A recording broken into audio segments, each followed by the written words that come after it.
Саламатсызбы. Азыркы заманда көп нерсе акчадан көз каранды болуп калды.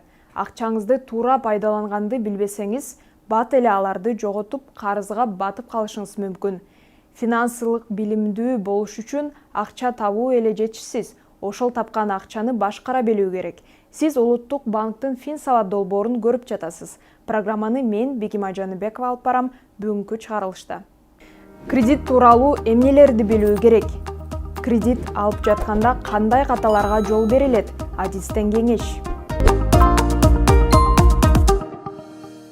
Кредит кантип алуу керек? Банкты тандаганда кайсы жагдайларга көңүл буруу шарт? Бул суроолорго кийинки материалда жооп аласыздар. Эмерек сатып алуу, үй жасалгалоо, ал эмес жаңы иш баштоо. Бүгүнкү күндө насыяларды каалаган максатка алууга болот. Айлык төлөмдөрүн өзүңүзгө ыңгайлуу өлчөм жана мөөнөткө бөлүштүрүп алган соң, жагымдуу сатып алууларды ишке ашыра берсеңиз болот. Насыя алуучулардын көп болуусу мына ушундай ыңгайлуулугунан улам болсо керек. Өткөн жылы өлкөбүздүн коммерциялык банктары тарабынан 16 миллиард, ал эми банк эмес, финансы кредит уюмдарынын тарабынан 1 миллиард сомдон ашуун каражат насыяга берилген. Насыя алуучулардын жалпы саны болсо 850 миңден ашуун кишини түздү. Негизинен насыя бул адамдардын жашоосунда кандайдыр бир максаттарды, процесстерди алдыга жылдыруучу мүмкүнчүлүк. Эмесе насыя деген эмне? Аны кандай шарттарда алуу керек жана алып жатканда эмнелерге көңүл буруу керек экендигине токтолуп кетели. Кредит – это денежная сумма, выдаваемая банком за... Насыя бул банк тарабынан карыз алуучуга ар кандай максаттарга убактылуу пайдаланууга сунушталган акча каражаты. Адатта насыянын 3 өзгөчөлүгү бар. Биринчиси кайтарымдуулук. Кардар алган каражатын кайтарып берүү милдетин алат. Экинчиси мөөнөттүүлүк. Насыя белгилүү бир мөөнөткө берилет. Ал эми үчүнчүсү болсо акылуу болуусу. Насыя канчалык ыңгайлуу болсо дагы, аны үстөк пайызы менен чогуу төлөөгө туура келет. Насыя алуудан мурун өзүңүзгө бир нече суроо бериңиз. Насыя алып, карызга батууга макулсузбу? Алган насыяңызды мөөнөтүнөн кечиктирбей төлөөгө шартыңыз барбы? Же насыядан баш тартып, акча топтогонуңуз ыңгайлуураак болобу? Ала турган каражатты кайтаруу мүмкүнчүлүктөрүңүздү дагы карап көрүңүз. Эрежеде насыяны тейлөө үчүн сарптаган каражатыңыз айлык кирешеңиздин 30%-ынан ашпоосу керек. Самое главное, необходимо определиться... Эң башкысы төлөө мүмкүнчүлүгүңүздү тактап алыңыз. Ай сайын үй бүлөлүк бюджетиңизди жабырт тарттырбастан, насыя төлөөгө канча каражат сарптай ала турганыңызды аныктап алыңыз.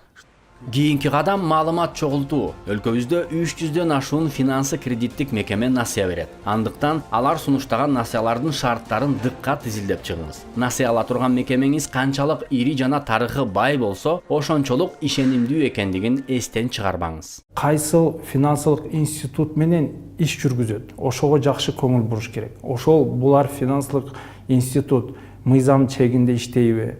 Бул финансылык институт банк болобу же микрокредитный компания болобу, ал улуттук банктын бүт талаптарын аткарабы же аткарбайбы, ошолорго көңүл буруш керек. Бул банктар, микрокредитный компания, микрофинансовый компаниялар ошолордун улуттук банктын лицензиясын алган болсо, демек алар улуттук банктын көзөмөлүндө турат.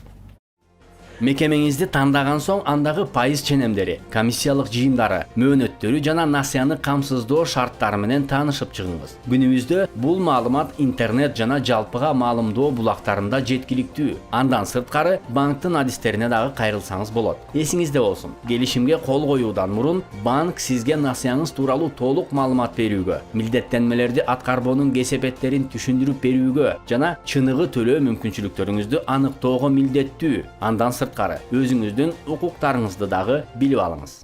Первое. Биринчиден насыя келишими менен дыккат таанышууга укугуңуз бар, тил тандоо укугуңуз бар. Ошондой эле насыя алууга чейин анын долбоорун алып кетип таанышууга укугуңуз бар.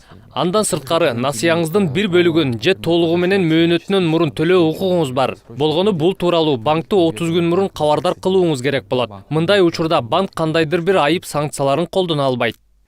Латын тилинен келген кредит сөзү карыз дегенди билдирет. Болгону ал карызды тааныштарыңыздардан эмес, финансы кредиттик мекемеден аласыз. Андыктан өзүнө таандык шарттары дагы бар. Топтогон каражатыңыз ири сатып алууга жетпей калган учурда албетте жакшы аспап. Болгону жогоруда айтылган шарттарды аткара турган болсоңуз, насыяңыз сиздин байгерчилигиңизге өбөлгө түзүп берет.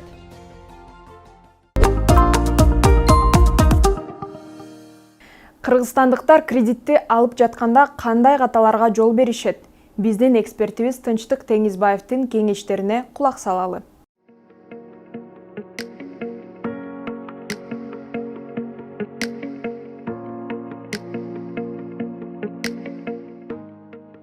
Насыя алууда эң биринчи каталардан болуп, ошо насыяны максаттуу түрдө иштетүү болуп эсептелинет да. Анткени биз бир бизнес долбоорго насыя алып, бирок аны тойго бир коротуп койсок, албетте биз келечекте бир финансылык бир кыйынчылыктарды кезиштиребиз да. Ошондуктан эң биринчиден максаттуу колдонуш керек.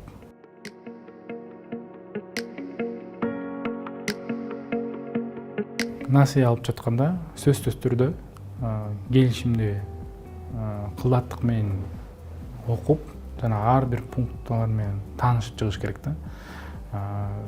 Өзүңдүн бир милдеттемелери болушу мүмкүн да. Ошолорду түшүнүксүз болсо, ошо банктын кызматкерлерине кайрылып, тактап алса абдан туура болот да. Эгерде бир кандайдыр бир шарттары туура келбей калса, ушу насыя алаардан мурун, эгерде ушу насыя келишимине кол коюп, бирок акчасын ала элек болсоңуздар, ушул насыядан баш тартып койсоңуздар эле болот да.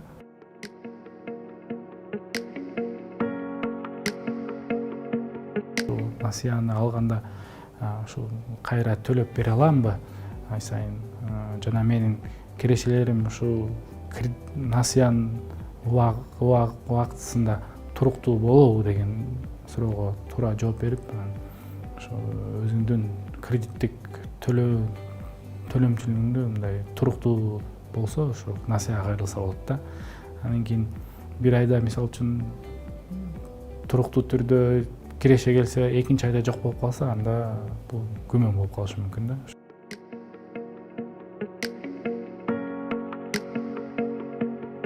Кээ бир жарандарыбыз ушу насыя алып жатканда туугандарына же жакын тааныштарына ушу жардам берейин деп мындай поручитель катары ушу келишимге кол коюп берип коет да.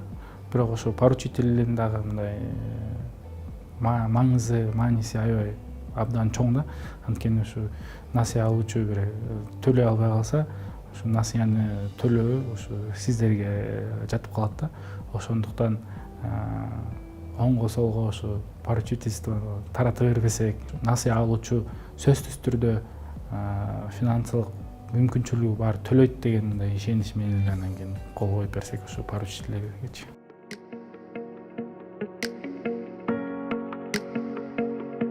Кээ бир учурларда ушу биздин кирешелерибиз азайып же киреше булактарыбыз жок болуп калганда биз кредит насыяны төлөй албай калышы мүмкүнбүз да. Ушундай бир акыбалга келип калсак, сөзсүз түрдө өзүңүздүн банк мекемеңизге кайрылып, ошо пролонгация же реструктуризацияны сураш керек да. Банк кызматкерлери сөзсүз түрдө сиздерге ушундай бир акыбалда жардам бергенге аракет кылышат да. Ошондуктан эч качан качпаңыздар, бардык маалыматты берип, сүйлөшүп, мындай контактта болуп туруш керек да.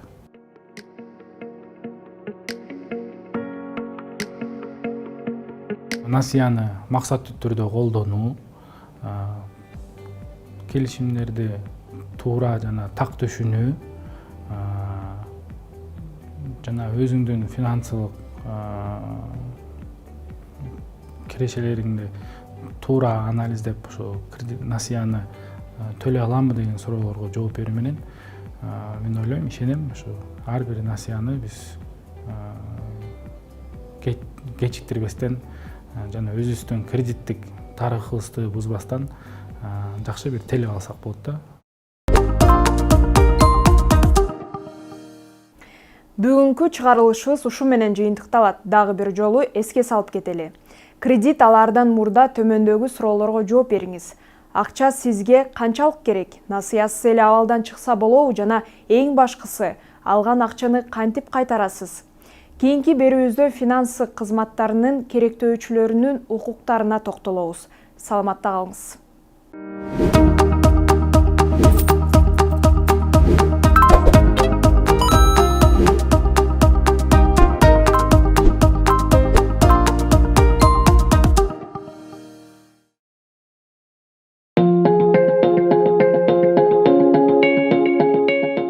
Кредиттөө шарттары тууралуу маалыматты кайдан алууга болот? Кайсы болбосун финансылык уюм сунуштаган кызмат көрсөтүүлөр боюнча маалыматтарды интернеттен алуу эң эле ыкчам жана жөнөкөй ыкма.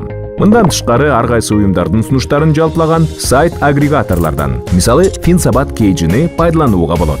Маалыматтарды финансы уюмдарына барып, алардын адистери менен сүйлөшүп да алууга болот. Эгерде кредит алууну болжолдоп жаткан болсоңуз, уюмдун иши тууралуу негизги маалыматтарды камтыган формасын, улуттук банк бекиткен бардык уюмдар үчүн стандарттуу болгон баракчаны талап кылуу зарыл. Бирөөлөрдүн бул боюнча айткандарына ишене бербегиле. Сунушталып жаткан финансылык кызмат көрсөтүүлөрдү салыштырып, алгылыктуусун тандап алуу үчүн интернет сайттардан жана башка маалымат булактарынан алынган варианттардан турган тизме түзүү. Кредиттөө шарттарын ошол тизмеге кирген уюмдардын өзүнөн тактоо. Негизги сумманы, пайыздарды, башка комиссиялык төлөмдөрдү кошо алганда, кызмат көрсөтүүнүн толук наркын эсептеп чыгуу.